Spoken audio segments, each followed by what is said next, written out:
It's a proven fact that these forged documents existed and were being circulated amongst right-wing newspapers in Baghdad and around the world in the immediate aftermath of the fall of the Iraqi regime. Now, Senator, I gave my heart and soul to oppose the policy that you promoted. I gave my political life's blood to try to stop the mass killing of Iraqis by the sanctions on Iraq, which killed 1 million Iraqis, most of them children. Most of them died before they even knew that they were Iraqis, but they died for no other reason other than that they were Iraqis, with the misfortune to be born at that time. I gave my heart and soul to stop you committing the disaster that you did commit in invading Iraq. And I told the world that your case for the war was a pack of lies.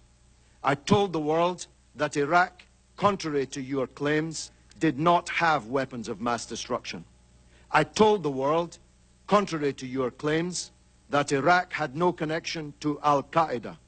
I told the world, contrary to your claims, that Iraq had no connection to the atrocity on 9/11/2001. I told the world, contrary to your claims, that the Iraqi people would resist a British and American invasion of their country, and that the fall of Baghdad would not be the beginning of the end, but merely the end of the beginning. Senator, in everything I said about Iraq, I turned out to be right, and you turned out to be wrong. And 100,000 people have paid with their lives. 1,600 of them American soldiers sent to their deaths on a pack of lies. 15,000 of them wounded, many of them disabled forever on a pack of lies.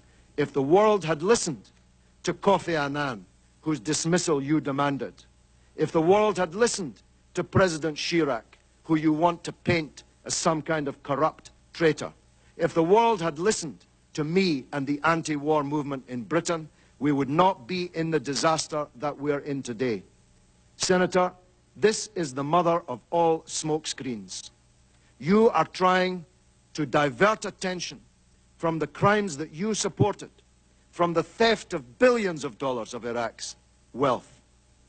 Have a look at the real oil for food scandal. Have a look at the 14 months you were in charge of Baghdad, the first 14 months, when $8.8 billion of Iraq's wealth went missing on your watch. Have a look at Halliburton and the other American corporations that stole not only Iraq's money, but the money of the American taxpayer.